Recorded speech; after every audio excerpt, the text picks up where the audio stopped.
How do you make a movie when you're banned from making movies? You make a documentary, which is still a movie, technically, but Jafar Panahi thinks he can get away with doing that. We discuss this and more on today's episode. Welcome back to Around the Weird, a booktube channel where I talk about all the unusual and out of the ordinary literature that I found in my travels. And at least once a month, I also talk about movies with my cool friend Lucas from Strike the Sun MD. And how are you doing today, Lucas? I'm good. Work has been hectic. The students are full of energy and youthful and bright and much happier than me. But I'm good. How about you? Well, it's good that the children are full of pep, because we need peppy children to at least bring some optimism for the future, which is kind of relevant to the movie that we're talking about today. Yes. And the movie is Taxi, which is not the Jimmy Fallon Queen Latifah movie, thank goodness. But it was a movie made in 2015. It's an Iranian movie, which I did not intend for it to be relevant at this point. Directed and written by Jafar Panahi and starring Jafar Panahi, and also starring a bunch of maybe actors or maybe people of Iran who are getting into the taxi, and it's also starring his niece, Hana Saidi. Pretty wonderful character. We'll talk about that when we get there. But before we get into that point, I'll talk a little bit about Iranian history and how we got to this point where Jafar Panahi is criticizing the government in a lot of his movies. That's kind of the essence there. Going back to like 1925, you have the Iranian imperial sort of regime led by a certain dynasty that continued until the fall of Iran, or the fall of this dynasty in 1979. So Iran was considered to be an oil kind of power. Britain and the United States and other Western nations relied on it. And then in the early 1950s, their prime minister, President Mossadegh, who was very beloved and considered somewhat progressive in his religion, in his world outlook, he nationalized the oil. That upset the Western powers, so they launched a coup, which was unfortunately successful. And the new leader was the Shah of Iran, which the Shah is just the Persian name for king. And the Shah kind of led a white revolution, trying to modernize the country and change how power was distributed. The peasants became a little bit richer, but mostly the upper class became richer as well. The clerics at the time were very upset about this sort of thing, because they traditionally had more power, and so they riled people up with their sort of religious talk, and this included one of the ayatollahs, Ayatollah Khomeini, and as a result, this led to the Islamic Revolution of 1979. Iran was a sort of Western-controlled nation, very supportive in the Middle East, and then with the Islamic Revolution, Iran viewed the West as its enemies, which it was right kind of to do so when you think about it. And so since 1979, Iran was very opposed to Western nations, but it also became more of a heavily religious country. If you weren't following Sharia law, you weren't really you were kind of an enemy of the country itself. And a lot of people, if you read books like Persepolis, it kind of goes over that, how it became much more oppressive to women, much more oppressive to artists, and they kind of instituted morality rules for movies, where you couldn't portray the country in a negative light, and you had to use certain words and names in order to show who the good guys were and who the bad guys were. And so, there were a lot of directors who were kind of oppressed, but Jafar Panahi is one of them. He's been making movies since 1995. And all of them have been critical of the government. And then sometime around 2008-ish, he got banned from making movies. And so his response was to have other people film them on his behalf. And that also got him banned from leaving the country because they're like, okay, you can't be doing that either. And so how do you kind of respond to that?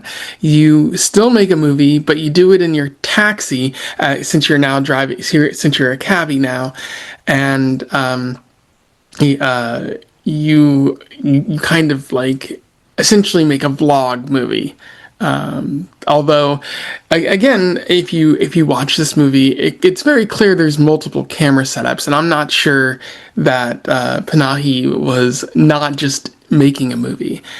So that's just important to get out there, talking about Iranian history. And then you have what's happening now, where the Trump administration multiple times has provoked a war with the country. Both in his first term and in his second term. And now the Strait of Hormuz incident has happened. So, knowing all of that, what are your initial thoughts on the movie, Lucas? My thoughts on the movie were partly actually having known some of that, most of that history that you talked about, starting with my introduction to Iranian history through Persepolis, and then my own kind of reading interests after that. I'd heard about a lot of different Iranian directors who are banned in Iran. And then I was quite interested to watch this. And then I also felt like I cannot tell if this is staged slightly because of the camera angles at times. Or if this is like real, but like something that he did experience, like maybe driving around as a cabbie for a little bit with some of the characters you meet, and then kind of putting those real things into a staged performance for the movie, so that there could be some kind of like through line, because we start with a very hardcore Iranian guy who is very deep into justice through Sharia law. And yeah, it starts off with a real banger of a conversation when he picks up his first two patrons, or whatever you call, like passengers. It's interesting how that happens. First, like we see the intersection being very busy. Like people are just walking through, very different than I'm used to seeing in America. And then like also with him picking up multiple customers. I've never seen taxis do that, but apparently that's what they do in Iran. It happens in China. You have to pick a special kind of taxi, but you can do like rideshare or whatever. But it is kind of weird to be sharing a taxi with other people, but it's just kind of like a very small bus, I guess. Yeah. Or it's a small vehicle, no different than a bus, just much smaller and more intimate. You can smell the other rotting, stinking passengers. But I will say I watched the first 20 minutes, which is the first two sets of passengers. First, and then I didn't watch until the last hour, until before maybe a couple hours ago. But yeah, as you said, it starts off with a very busy intersection. Then he picks up a woman who is a teacher, and then the man is a freelancer, but he doesn't exactly say what, but he heavily implies it, possibly, maybe. And they start talking about like petty theft basically and what to do about that. And this guy is like, what does he say? He wants to hang them on national television to send a message to all other petty thieves, like that's Sharia law or something like that. And she rightfully says, "Well, who's learning a lesson from this? Like, what is the lesson to be learned? How are you fixing the situation?" And he doesn't have a good answer. I do like how it's revealed what their jobs are. Like she's like, they get into this conversation, and then she's like, "Oh, well, what's your job? Like, I'm curious about it," and he refuses to tell her, which is probably damning, like for what he really is. And she's like, "I'm a teacher," and he's like, "Oh, of course, you teach fake news." I thought that Yeah, was I really love funny. the way that he just like, I mean, he's a disrespectful asshole, but I Hmm. just like that's definitely a type of guy. I see him all the time in America. Yeah. Yeah. Funny how similar we all are. That's But like, one thing I really loved about this movie is like, oh my God, like I see all of these things feel very cross cultural. yeah, literally, like I felt so connected to Iran through this movie. Just like seeing you get all like, never mind this wacko. You get all types of people, and there are a whole bunch of interesting characters in Iran, whether it's staged or not. I mean, it must come from reality because it feels real enough. But yeah, I love the way that he's so dismissive of her, and he's just like, and looks at Jafar like, "Can you believe this?" Yeah. Like he does not want to be questioned. And there's also this kind of really nice through line that comes through at the end of like, we can get more into it later when we get to the niece, but like one of the rules of film in Iran that is distributable, as they say, is film that doesn't reflect sordid reality. Like, don't show the real things that are actually real or whatever. When in fact, which Jafar explains to his niece, like those are the things that they tell you not to do, but do themselves.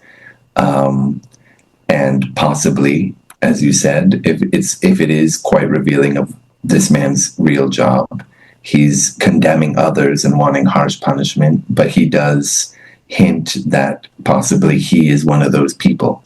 What is she going to do about it? Yeah, quite concerning. And then she gets off.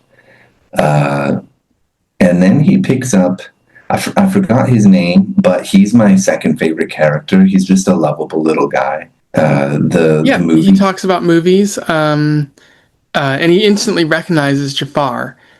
yeah, And that's when we see like the movie or the camera focuses on Jafar, who is he looks like the happiest man alive, the nicest gentleman.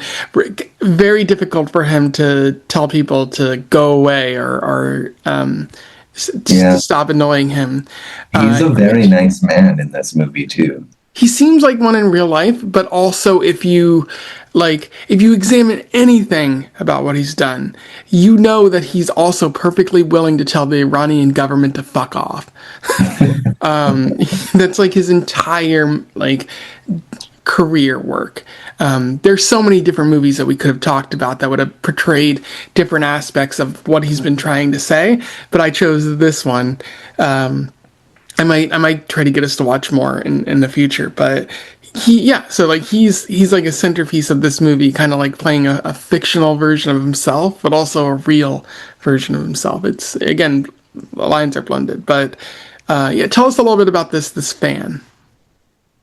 Well, he instantly recognizes Jafar, and he's trying to like, oh, I know what you're up to. I know what you're doing.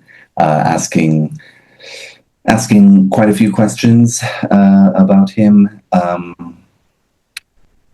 He does a lot more a little bit later, and I was really sad to see him get out of the car eventually. But one thing that is interesting is that his bag, he keeps it hidden away from other people because there seems to be something he doesn't want other people to see, because potentially it is contraband.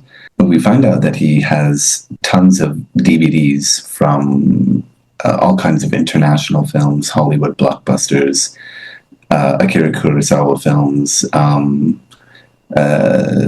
other films from other Iranian directors, I assume, including Jafar.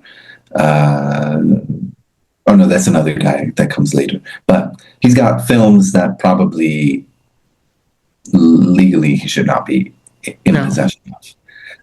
Almost certainly. So he's an interesting guy.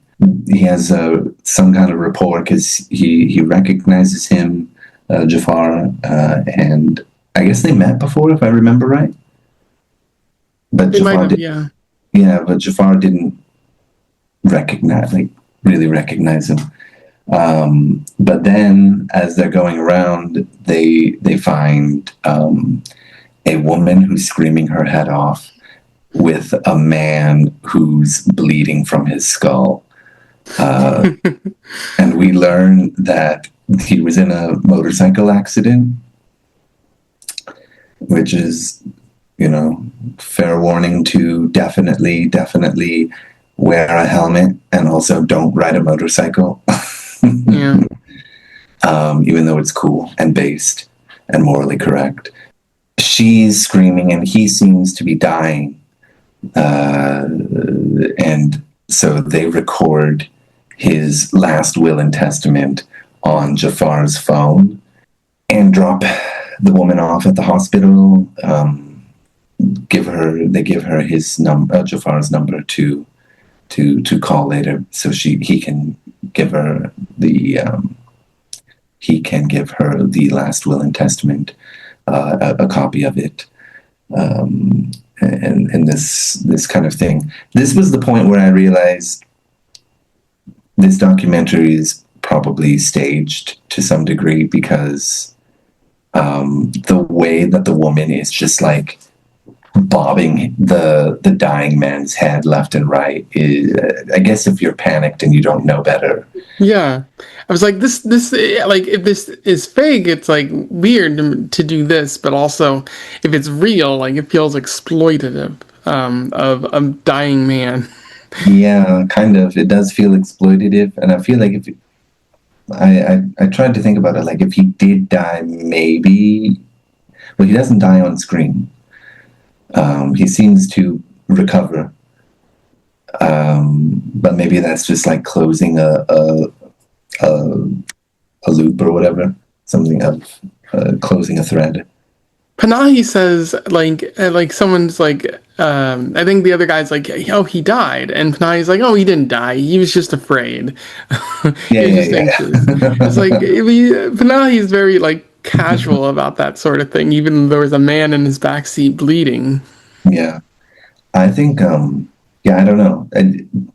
Definitely, that's when I stopped watching it. Like once they dropped him off, not because I was bored. I just like I had something to do, and I didn't pick it up till earlier today. But I have been thinking about it for the past week, obviously, because we're talking about it today. But just like trying to figure out. I know this is a bit off topic, but like this is how you blend reality and fiction, if it is fiction, in a way that WWE wishes they could, and they absolutely can't. Unrelated, but I don't know. I find WWE really annoying, so I wanted to take a dig at them. Anyway, less important. What I do want to say is that I felt it was pretty bold. I'm not sure if this was also some way to criticize the government. It is actually.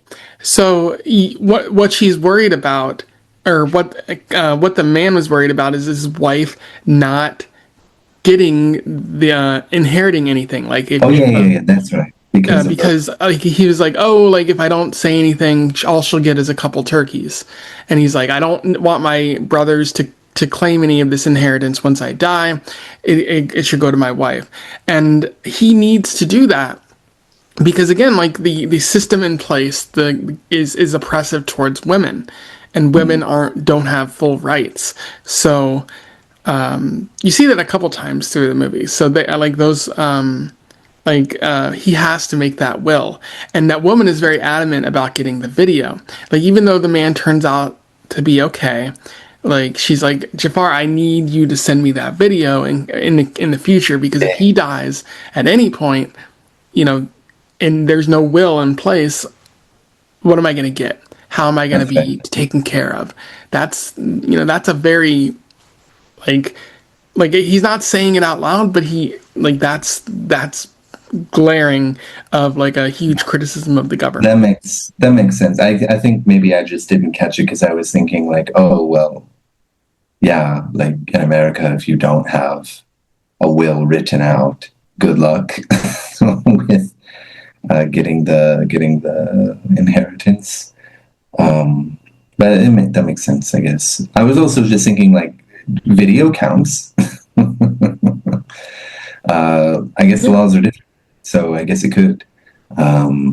Anyway, after that, then what was that guy's name? The movie salesman, I don't remember. lovable little guy. That's his name in my heart. Yeah, I think Uh, he has dwarfism. yeah, he has some. He's short Mm, and he has like sausage fingers. I yeah, don't know if that's a symptom of dwarfism, but he had a couple, I don't know, maladies, I guess, maybe. But he got along just fine. He was, doing his job, making money. Seemed like a nice guy. yeah, Very respectful, at least to Jafar. But anyway, they go to a young student at the art college or whatever, who wants to check out some new movies um, for inspiration. And he's looking for inspiration for his directorial debut for class. He has to make some short film with it about some subject. Uh, the movie guy says that he's partners with Jafar, yeah. That's which Jafar an finds important part. interesting. And then, yeah, that guy, I thought this was a really interesting sort of another kind of through line that starts here and we see again later of what is art, kind of, like how do you create art, especially given the circumstances, which if I had seen other Jafar Pahini films, probably I would have more connection to. But this being my first, like, I could kind of understand what was going on. But and knowing a little history of Iran, I could get it. But um, like he asks him, what subject should I do? I've read lots of books, I've watched lots of movies, and Jafar tells him, um, those movies have been filmed, those books have been written. You need to find your own Yeah, you kind of subject. have to look outside of Iran, and I think he's suggesting again, like the rules of Iran make it very difficult to produce actual art Yeah, yeah, that exactly. isn't just religious propaganda. Which again we start to see a little bit more of a continuation of an exploration of this idea of art's role in the world and what is the creation of art? How do people create it? Um, I really like that part a lot. Uh, he recommends some movies. They go, and as they're leaving, they come across two old grannies. Please explain the grandmas. Yeah, it's really weird. Like that, their aunties or whatever, they're carrying fish, and they're like, "We need to get to this location." They're very impatient. Um, they're like, "We need to get there by noon, or else we're screwed." And Panahi's like, "I'll try to get you there." Like, and they're like, "No, we need to step on it," and we see eventually that like because of his driving, the fish and like the the fish tank breaks and the fish are gonna die. But luckily, he goes into the back seat. There's some water, and he has which must be really hot because it's been in the back seat or in the trunk. But he's able to save the fish. But I should also point out, like, as he's before he does that, like he drops off the movie guy, and like the student had said, or he had told the student that he was Jafar's business partner, and he tries to get like Jafar to kind of be in on this sort of thing to make a little bit more money, and like he like Jafar even brings up like, oh, so we're business partners now, not in a mean way, but in a significant kind of way. Like it's important because like after he drops him off, like the man sort of walks away, but then he walks back to the car and he says, like, I didn't mean it like an insult or anything. Like, I didn't mean to be, to like get more involved than I should have been. Like, it's a very genuine moment. Like, he apologizes, and he's like, I just meant it out of respect. Like, we could work together. And I feel like that really touched me. Like, as the guy leaves, and then you get to the granny part. I think that was my favorite part is when he's getting out and just wait. I want to say something. I thought that was very sweet. Wait, hey, come back. Quick break time. How did you like the movie? Yeah, I do really like this movie. I really like this movie. Okay, very nice. Okay, well, he takes the grandma's, the granny is further away, right?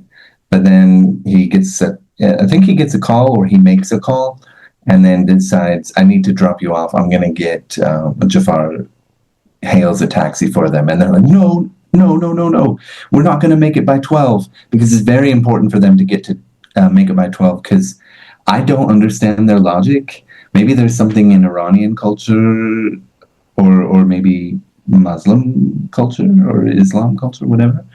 But they were like, we were born 5 years apart and we got these fish at 12 o'clock at this pond or whatever. So we need to, it's been a year and we need to get there by 12 or we're going to die. They said that and I was like, I don't get it. It's probably a deep cultural thing right there. Yeah, something you cannot translate. Or maybe they're just, I think it's got to be cultural, but I feel like they might just be old ladies who have weird thoughts. Yeah, you never know. But he drops him off because he got a call from his niece about he has to pick her up from school, and so he drops those ladies off and drives over there, and then his niece just slowly walks to the car, and they stare at each other in a very tender moment, which I like. And then she just starts rambling on, and I was like, hell yes, I love this child. She's so wonderful. Because it was very like, oh, this is relatable. I was also this kind of child, talking a mile a minute, and she's just like, why are you picking me up in a taxi? I told everyone, all the others, that my uncle was a director, and this is kind of embarrassing to me. So and I waited an hour and I told everyone that you're a director and you were going to show up and then you didn't show up and blah blah blah blah blah blah blah blah. What did you think of the girl? The niece. She was very kind, and the teacher told her like how to make a correct movie. Mm-hmm. He take a notes on the book, but she still need to practice. Then to understand, the teacher told her. Yeah, and so she asks Jafar, did you write down what the rules were? We talked about one of them, which was don't reflect sordid reality. Don't reflect sordid reality. If you're going for the good guys, you can't use regular names. You have to use names of the Islamic gods. Yeah, or the or the Islamic prophets or something. the prophets. Yeah, they have to be bearded. I believe it is. Yeah, Um, no ties. It said. yeah. You can don't make it too sad. And everything that Jafar has shown us so far kind of breaks every single one of those rules.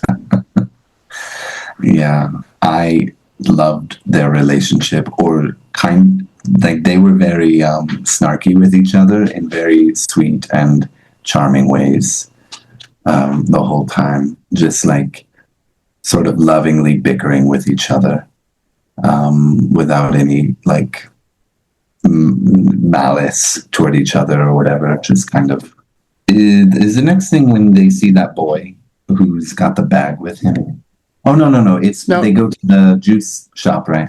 yeah, they talk with a suited man who Jafar has knows from his past, but we don't really find out much about that man in terms of his name or anything like that. It's just they haven't seen each other in a while, Yeah. which is pretty feels pretty significant. Like I think one of his friends takes her and she's like, he's probably gonna kidnap me. Goodbye. And he gets into the car and they have a chat where the man tells a pretty interesting story. Like Yeah.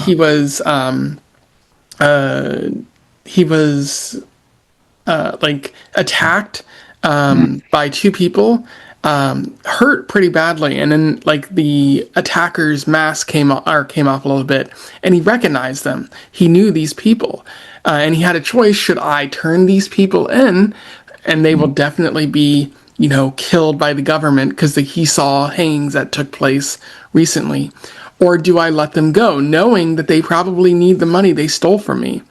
Because he says he saw them afterwards and they did pretty well, but now he's at a weird place because every time he sees them, he becomes afraid. He doesn't know what to do, and that felt very touching right there. Like then wanting to see justice, but also knowing that no justice will be delivered here because of how the government is set up. Yeah. It felt pretty powerful. And then like he points out like, oh, I that was one of the thieves, and Jafar's like, oh, I want to see him. I want to see what a thief looks like, which is very interesting way to kind of Yeah. He turns the camera around too. That's in his yeah. his car. Yeah, I think he wanted to like put him into a movie. That's par for the course with other movies that Jafar has made there. But it's a very tender moment between two old friends, and that man's story is like really got to me there. Yeah, and especially like the most harrowing part is both him and the niece who did see his face. The guy who was mugged and the niece both. Jafar wants to know, what does a thief look like, and they both say just like anybody else. Which I hadn't thought about that. That says a lot right there too. Like the government probably wants you to think that the thieves are very evil, non-religious people, but they're your neighbors. Times are tough. Yeah, that was horrifying. The thin veneer of civilization brought to reality in this film. And then the next thing they see is a thief. It's that little boy. Oh yeah. She talks about the rules for making distributable movies, which again he's flagrantly violating by making this movie. He stops at a gas station, says, "Don't get out, don't do anything." So she begins filming everything with her camera, and then like she films like two people getting into a car. They're a broom and a bride, or a groom and a bride, and a homeless child walks in through the background, sees money on the ground, picks it up. She sees him do that, calls him over, and is like, I can't put this into a movie. Like that's like an unethical action right there. and I couldn't distribute my movie right there. So I love that conversation between the two because she's like recording him, or she starts recording him, and then she wants him to come over, like after he's taken the money from the newlyweds who are rehearsing getting into the car and leaving, and being or not rehearsing, they're being recorded and they're trying to get it right, which is its own weird thing. yeah. I don't know what to say about that. It's just a weird thing happening. But I do love, he says, no camera, but of course there is a camera. It's just not the one in her hand. But I just love when she's like, come on, please, just do it for my film, and she's like crying to him, and he's like, yeah, so what? I don't care about that. I don't care about them. I'll give you 5, whatever the money is. 50 for 5? Are you kidding me? No one would take that trade. What is the next thing that she says? I think he asks, like, why do you care so much about their money? And she's like, I don't care about their money. I care about my movie. Mm-hmm. Yeah. But then she encourages him to go back to be the hero of her movie, and he's like, fine, I'll do it. So he walks over, and he's about to do it. Yeah, well, one more thing. My favorite line in the whole movie is like when she's like, well, what about sacrifice? I forget the next thing she says. What about something? What about sacrifice? And he's like, what the fuck is sacrifice? Yeah. How can he relate to that in his current position where he's digging through trash? Like, literally. Okay. Get real, girl. Like, understand how the world works. And exactly. It's very good that Jafar's not in this scene because, like, I'm sure he would have a lot to say, or maybe tell her to shut up. But like, she has to kind of navigate this situation on her own and learn something about the world. Yeah, definitely. But he doesn't end up giving the money back, and for good reason. He kind of needs it. And she's kind of sulking, and Jafar gets back into the car and is like, "What's up with you? Do you want to talk about it? What's going on?" And I think he sees the boy and maybe kind of senses something is going on, but he doesn't know the entire story there. Yeah, that's true. I think also, he does. It was very weird how he tried to give the money back, because he goes and puts it back where he found it, walks away. The couple is doing their entrance into the car again, and then he goes to pick the money back up, and then he like kind of holds it for a little bit, but he's not giving the money. The car drives around a little bit, and he just kind of moves and stands there and then keeps it. Did the boy hold the money? I think for a very brief second. It might have just been him picking it up, and then he like brought it back to him. He just stand here, and he said nothing. Yeah, he didn't say. But they ignore the boy. Yeah, because they're focused on filming their own film. Maybe there's something going on with that, but I don't know. Maybe it's just a newlywed thing. But I did think it was very interesting that the first thing he did was put it back where he found it. Maybe because he doesn't want them to think that he is a thief, because there could be some severe consequences, as you mentioned earlier. Yeah. Right? And then, yeah. For me, I was just think the boy want to show the girl they don't care me, they don't care the small money, because the boy had told the girl, it's okay, it's not the big money, we're just a small, they don't care. Yeah, they can afford. So he just hold the money and stand here, and I think the boy looks like sticky, dirty. So they got married. Yeah. In China, we call their like new person, like they were like looks very different. I think the couple, they just ignore the boy, even the boy completely like hold the money. But for the girl, she was very angry, like make her movie 怎么说 no sick The distributable. distributable. Yeah. I think the girl is naive. She think like the movie is need to perfect, wonderful. But I think the first time she saw the movie is like the having life, not a real life in the world. Mm. But the boy, I think she know what is the real life. Yeah. No, that's a lot of good points there. Thanks for bringing in a little bit about China. That like some good insight there.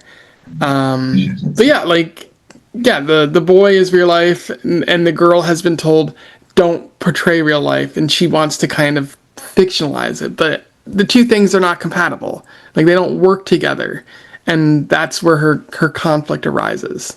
Yeah, and of course, as Verity said, there is that little bit of class analysis too, like as they completely ignore him, worried about their own life. Anyway, what is the next scene? I think the thing is, Jafar drives, stops the car for a little bit because he thinks he hears his interrogator. They might have bugged the car. And then Hana sees the flower lady, who she recognizes as a flower lady. This woman is a huge lawyer in Iran. She has done this for like years, and both her and Jafar recently signed a letter against Iran's continued killings in recent history. So they're very both much still active. But he picks her up. They talk about what's going on. She talks about how she's defending I don't remember the person's name, but they're a woman who went to a volleyball game and got arrested because of the rules of women watching live sports. You obviously can't have women seeing sweaty men because that violates some religious sensibilities there. Yeah, well, if I remember right, everybody got arrested. Yeah, like they didn't even get to see the game. Yeah, there wasn't even a threat of that. So that woman is on a hunger strike at the time the movie was being made. I think they got released, but it required a lot of effort. I don't know what's happened to that person recently. But yeah, the lawyer continues to talk, and one thing in particular that stands out to me is she's talking about what the government is doing to people like Jafar. Essentially, they arrest you, they turn the world against you, they make your friends your enemies, and then the outside becomes a bigger cell for you, where your only option is to leave. Now that reminded me a lot of the ending of 1984, because Winston in that story is arrested, but then they release him, and there's that threat of like, oh well, we could just kill you at any point, because we've fully broken you, and we'll come for you later. So I thought that was like pretty interesting. What did you think of this overall scene? I was interested. It was interesting that he started hearing his interrogator, maybe out of paranoia, maybe he got bugged. It seems to be based on what we see at the end of the movie, potentially. I was very distracted by the lawyer's hair, because you could see her hair a little bit. I mean, she had the hijab on, but also it was dyed. She was also like stunningly beautiful, but that's besides the point.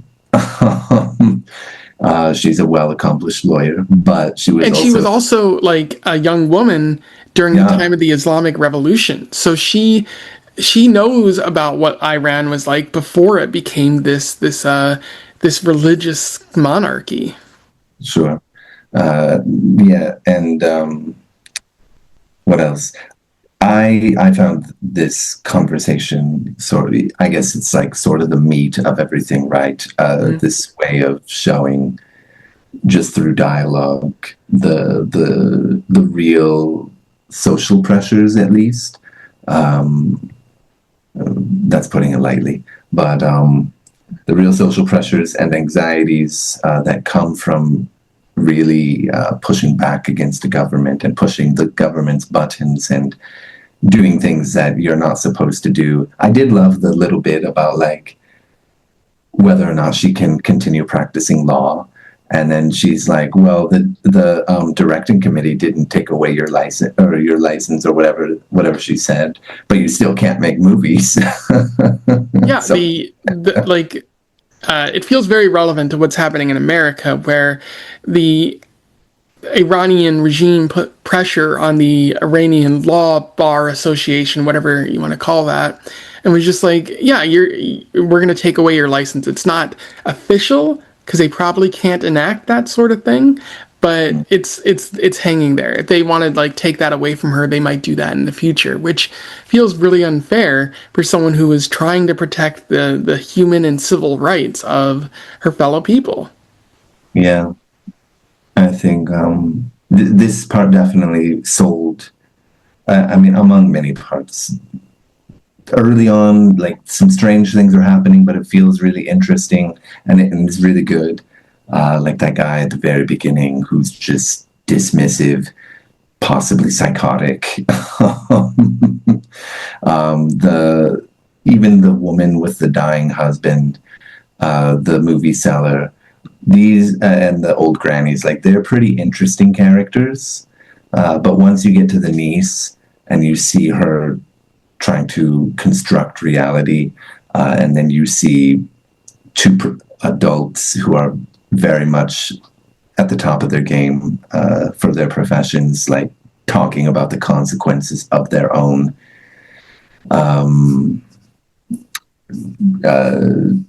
pushback against authority, getting into good trouble as I forgot what his name is now. John Lewis. Thank you. It really pushed it to the next level for me.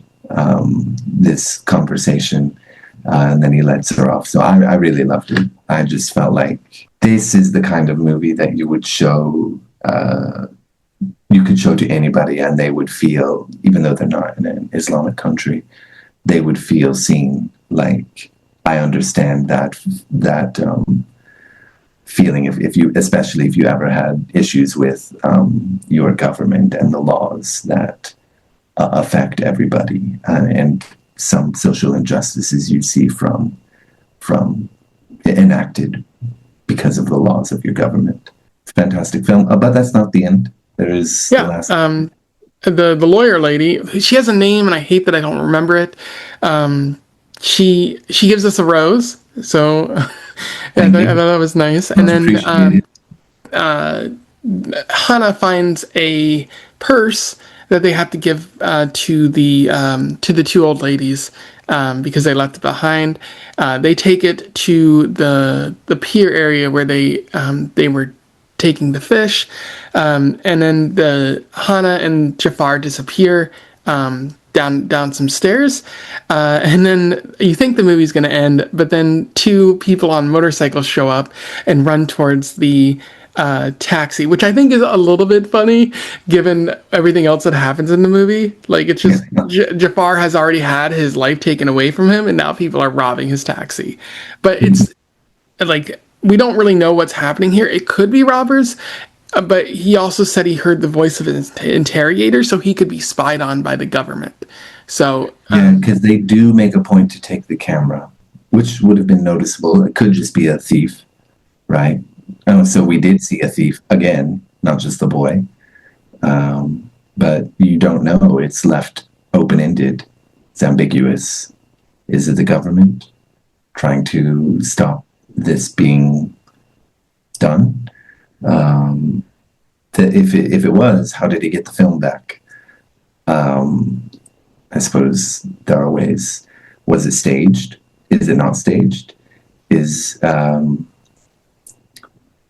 Is it just petty thieves? If it's petty thieves and it's real, then you just somehow find out who their, I don't know, their license, find some numbers some way and make a call. I'll give you money if you give me that back or whatever. If it's the government, pull some strings somehow, some way. There's corruption everywhere. I'm sure it could happen. Maybe. If it's staged, you don't know because he's blended reality with fiction so perfectly. Yeah. Yeah. But I do think it's kind of like the perfect way to end the movie.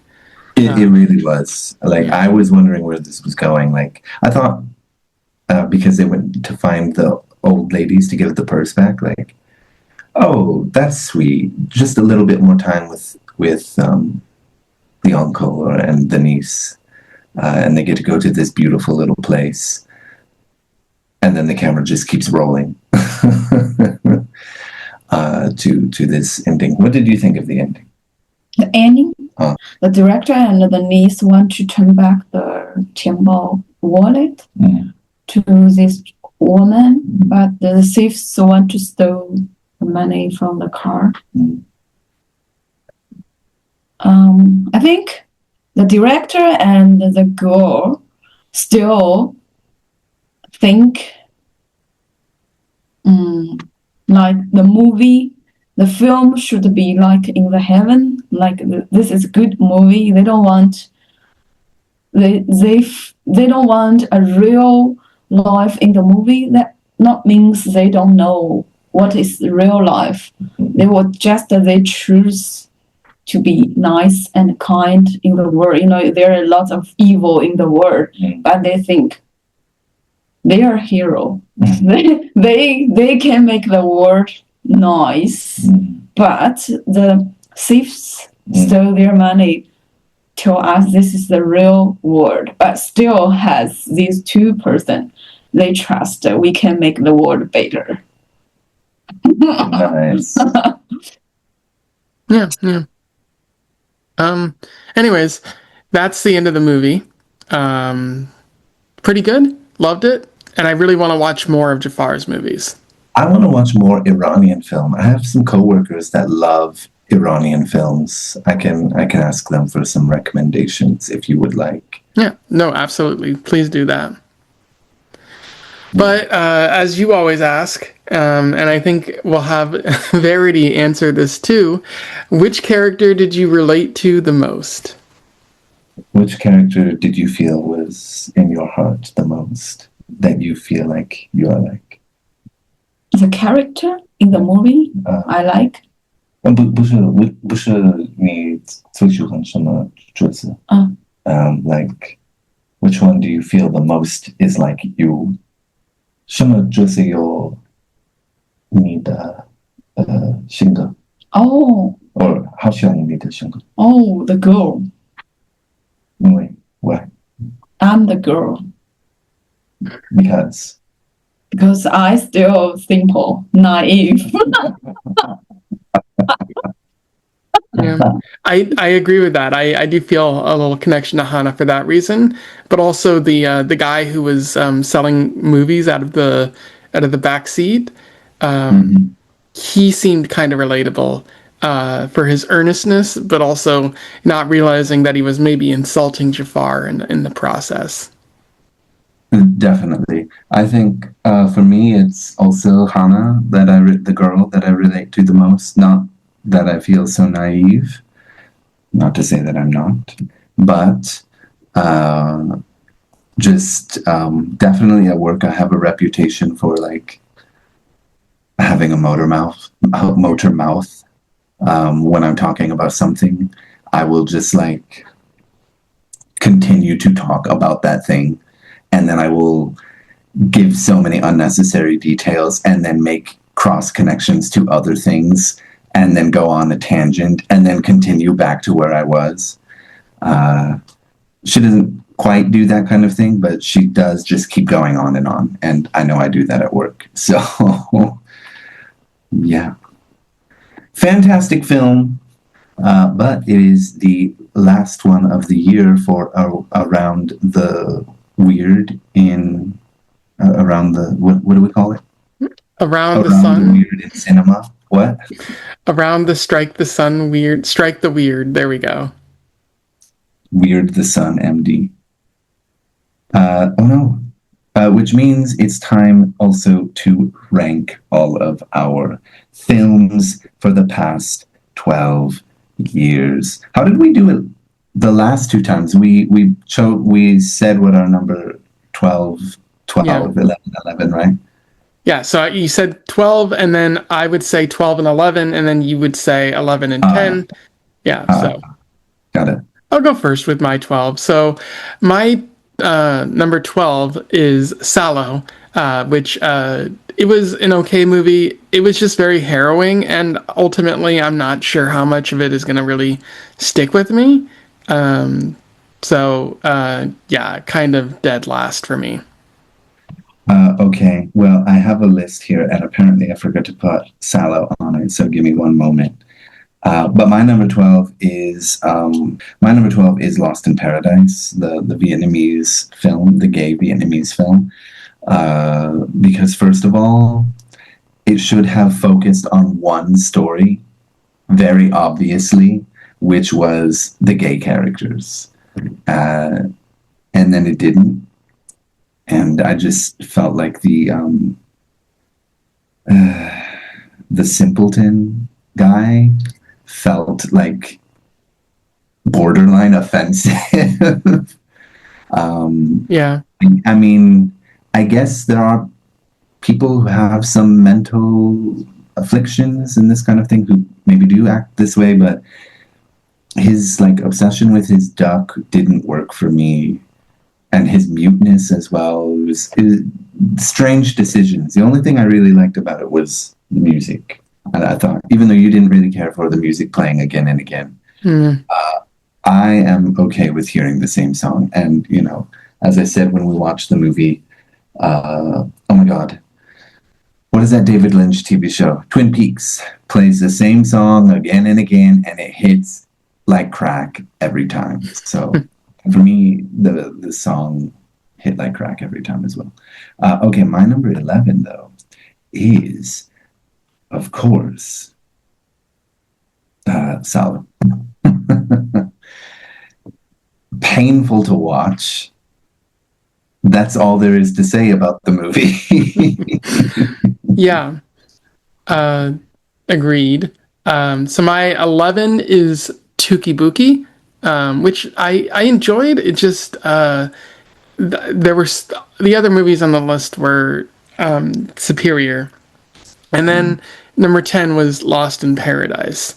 So, but I think then, like in the transition from like 10 to 9, you start to get in movies that I actually enjoyed a lot more, and so it becomes a lot harder to kind of rank them properly. But yeah, so 11 Tuki Buki, 10 Lost in Paradise. Sure. My number 10.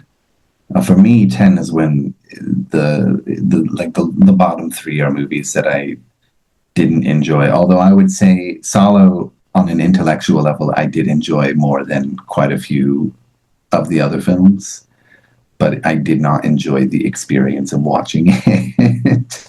Mm. Which, for any sicko out there that does enjoy watching it, you know, the sides of bridges usually have railing. You can go over. That's dark. Sorry. No, you don't have to do that. My number 10 was City of God. I did not enjoy a lot of the techniques in the film, like voiceovers, flashbacks, flash sides. I don't know what you call that. The stories were cool. I didn't have a problem with following all the characters, but I'm not a fan of a lot of these stylistic choices. But I would say like pretty good stuff, but just not for me. My number 9, this is when I start liking the movies. My number 9 is Powwow Highway, which is just real good fun. Really love it. I really like the other movies a little bit more, or a lot more. But Powwow Highway is definitely, even though it's number 9, that's when the films start getting good for me. Okay, interesting choice. Number 9 is Porco Rosso, which honestly I didn't know where to put that. I really liked it, but it felt like there were so many other movies that stood out a little bit more. So, but I do like, Pilot Pig, fighting fascist, really good. But then 8 is City of God, which I felt was a little bit better. I thought the characters were pretty cool, and the story was, a really good, crime story. So really nice, but I do understand all your complaints about it as well. Mm. Well, it's good to hear that your list has the anti-fascists standing above the actual fascists. Mine is a little bit higher than that, but that's okay. So number 9, I said Power Highway. Number 8 for me, Lawrence of Arabia. Pretty good, amazing, epic film. Really hamstrung by the ending, which is baffling to me. I know. Not the ending. I'm thinking of Ben-Hur, which was last year. Lawrence of Arabia is just good vibes the whole way through. Charleston Heston is cool. I don't know why I mixed the two up in my head. Oh no, it's not Charles. It's Peter O'Toole, buddy. Peter O'Toole. See, in my head, Lawrence of Arabia is Ben-Hur. Okay. Lawrence of Arabia, pretty epic. I love the train, like when they take down the train, and some of the editing, of course, the whatever. But I was not a huge fan of Peter O'Toole personally, but there's some good bits. But I still maintain, even though it was last year, Ben-Hur has the most bizarre ending of all time, but that's in the past. Number 7 for me is Solaris, which I really enjoy to the point that I do want to make a video about it. I just think it gets too heavy in its own philosophy, and for that, I can't rate it too high. I get that. You're going to find my rating to be very fascinating then. Yeah, so 7 for me is Farewell, My Concubine. Really good movie. I find myself thinking about it quite a bit, especially the third act of the movie. And then number 6 is Lawrence of Arabia. If I fear him who love him, imagine how he must fear himself who hates himself. Really spectacular line by Omar Sharif. I thought it was a great epic, a little bit overlong, but you see that typically in movies of the time. Yeah, I thought it was pretty good, and the ideas and the consequences of funding a war and then never really trying to follow up and not realizing what you've done and funding these types of wars is a historically consistent kind of thing there. If only somebody could learn something from these things that we already know. It's too much work. Too hard. Number 7, Solaris, I said that. Number 6, Tukibuki. Really amazing that it is a directorial debut, right? Yeah. Also, you get to see the one woman. You know what I'm talking about. Very nice. I did enjoy the tragedy and the way that the movie begins and ends to just let you know that this brutality is going to continue until morale improves, which is never. But I really enjoyed Tukibuki for the very strong impressions. Maybe, I'm not a director or anything, maybe seemingly amateurish because it's a bit on the nose with that opening and closing, and quite strong in trying to make its points. But I really love it. And also seeing that woman, very nice. Anyway, I forgot the actor's name, but she was great in it too, besides the perversion. Number 5 for me is Taxi. Nice. Okay. It's a top 5 film, and this is like we're hitting the upper echelon of the sort of elite movies of the year that we watched. For me, like Taxi, definitely nice. All right. Yeah, for me, number 5 is Powwow Highway. I thought it was really good road movie. And I guess I just have a soft spot for these kinds of movies. Number 4 is Solaris, which I'm sure you're surprised to see that. Like I did rate it pretty lowly when we watched it, and it is pretty recent. But I think a lot of what the director has to say really stood out to me. You know, and the woman's death, and like constantly being resurrected, and the ending, which didn't make a lot of sense to me, but still kind of stands out. It's gonna stick with me for a while. So I do think it's properly kind of ranked here. I might change my mind down the road. I might not, but I feel like Andre, the director guy, he's like he's one of those people that I don't quite understand, but I know he's making really good movies, and that happened with Andrei Rublev too. So Yeah. I think kind of par for the course. That's what Tarkovsky does to you. He's got lasting power. At first you watch it and you think, well, I guess it was good. And then you keep thinking about it because it was so good and you just needed time to reflect. But yeah, I mean, I also love Solaris. It's just, I like the other movies more. Where were we? Number 5, Taxi. Number 4 for me, Porco Rosso. That scene, I think he's talking to, I forget her name, the 17-year-old mechanical wizard that everybody wanted to marry, which is weird and still extremely relevant to today's society. But besides the point, but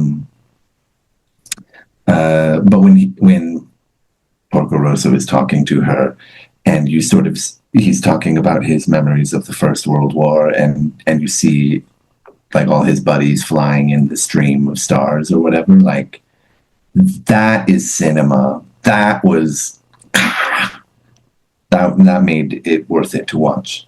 Absolutely. And the rest of it was fun too, but that was really, really a lasting image.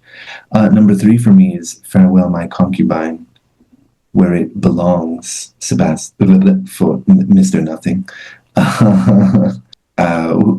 Leslie Cheung, was that his name? Mm-hmm. That was, I think he's the best actor who's ever lived, I think. And he Bold, was, but probably true. Oh, Farewell My Concubine. Who is the woman in this movie? Gong Li. Gong Li. She's the most beautiful woman that's ever lived as well. And she was great in this movie.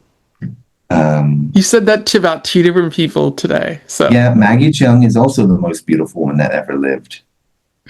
That's fair. Cheung, right? I don't know her Chinese name. I can show you later. Zhang. Oh yeah, could be. Anyway, she's fantastic. Leslie Cheung is the greatest actor that's ever lived. That is a fact. He was so raw and just disgusting and sensitive, and you felt bad for him and you wanted to punch him in the face. Leslie Cheung in this movie. Leslie Zhang? Yeah. Don't you like feel bad for him and also want to punch him? No, not really. Of course, no. Leslie John. Yeah. I had to really like him. I love him. Yeah. And in this movie, Farewell My Concubine, I want to give him a hug, and then I want to, what are you doing? Why? Knock it off. What? Because he's like ruining other people's lives by being messy. Anyway, is it my turn still, or 3 and 2 is you? Yeah, okay. So I do think we're pretty close to maybe having the same answer for We this. might have the top 2 the same. So number 3 is Taxi, which I think is pretty stunning for all the reasons we outlined earlier. I want to see more movies from Iran as well as Jafar Panahi. And then number 2 is Wolfwalkers, which is a beautifully animated movie. And I loved the story quite a bit. The main character was I felt very empathy for her, very sympathetic, very much wanted to see her succeed. So great recommendation there. I might not have seen it otherwise. Well, that means I know what number 1 is, but I'm here to tell you that once again we did not match. Number 2 for me was Paris is Burning, which is, I think, one of probably definitely the best documentary I've seen in a very long time. Probably one of the best ever made. I'm amazed at how much I learned about gay culture from this film, and how much of modern culture comes from specifically gay black culture, or black gay culture. I don't know which way you would say it. Yeah. But seeing the ugly side, the positive side, seeing this sort of underground thing going on, how HIV, which is kind of like a backstory, a background character in this whole thing, that the one prostitute that just wanted to be beautiful or something and she got killed. Lots of things stick with me from it, but learning, like, one of the things, like, what is that phrase? Throwing shade. I finally learned where that comes from. Black gay culture. Mm-hmm. Now, and so many other things also you see reflected in this movie that are just like part of modern vernacular for everybody, but it comes from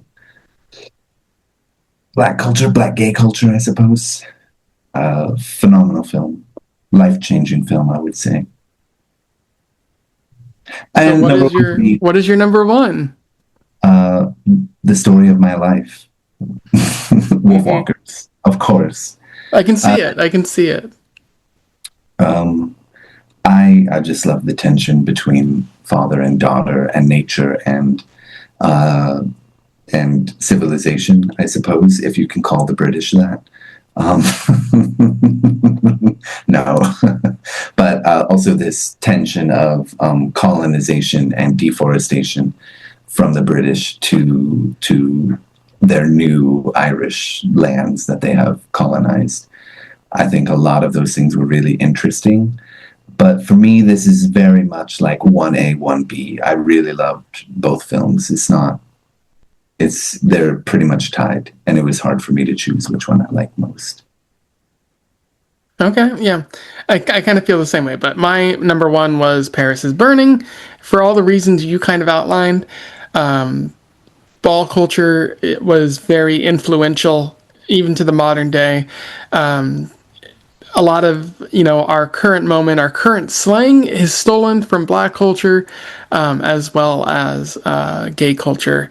Willy Ninja for life, House Ninja, great culture. But also, in the state of complete oppression, in the state of having your rights taken away, like, you can still celebrate who you are. You can still fight for what you want. And that's going on in the margins of society everywhere. And they can't take away your right to be a full person. Or your joy, I think. Like, I just, one of the lasting scenes for me is still that woman who had her